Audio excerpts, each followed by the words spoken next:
Perlawanan persahabatan tertutup hari ini membabitkan pertembungan antara pasukan Malaysia bertemu Cape Verde.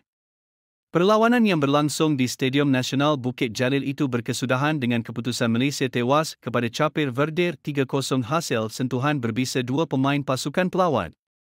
Dua jaringan Dylon Livramento pada minit ke-35 dan 48 serta satu jaringan menerusi Heriberto Tavares pada minit ke-55 menyaksikan anak buah Bubista meraih kemenangan bergaya selepas terikat seri pada perlawanan pertama di Stadium Ceras tempoh hari. Pasukan Harimau Malaya bimbingan Peter Klamovski turun buat kali kedua menentang Cape Verde sebagai perlawanan pemanas badan sebelum bertemu pasukan Vietnam pada 10 Jun kelak. Malaysia bakal berdepan Vietnam dalam aksi kelayakan Piala Asia 2027 pada Selasa, 10 Jun hadapan di Stadium Nasional Bukit Jalil dengan sepak mula perlawanan jam 9 malam.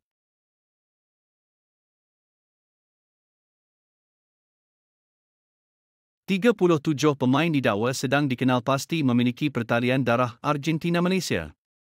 Arena bola sepak tempatan rancak menyambut kedatangan beberapa muka baharu yang bakal memperkuat Harimau Malaya pada Jun ini.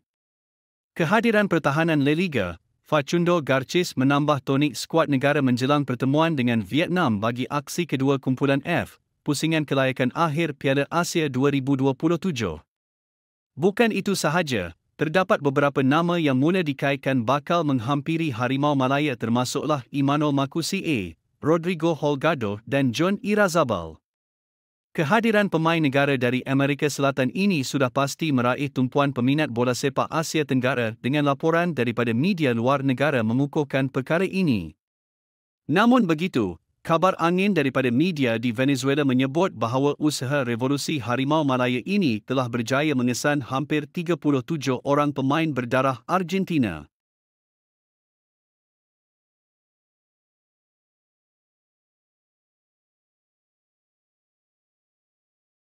Harimau Malaya dilaporkan mempunyai rangkaian yang meluas dalam dunia bola sepak dan disebabkan itu ramai pemain yang mempunyai susuk galuh dengan Malaysia berjaya dikesan.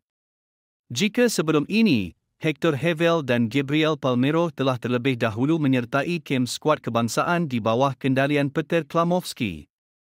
Kini jumlah pemain Malaysia dari luar negara dijangka akan bertambah hasil daripada hubungan dan rangkaian luas yang dimiliki Harimau Malaya bersama-sama agen bola sepak di luar negara. Perkara tersebut dikongsikan oleh Ketua Pengarah Eksekutif Harimau Malaya, Rob Friend dalam satu wawancara yang disiarkan di Astro Arena. "Saya boleh katakan ada pelbagai proses dapatkan pemain di luar negara. Kami hadir dengan pengalaman global. Kami ada rangkaian yang besar dari segi pencari bakat dan agen. Menggunakan rangkaian kami ialah perkara nombor satu.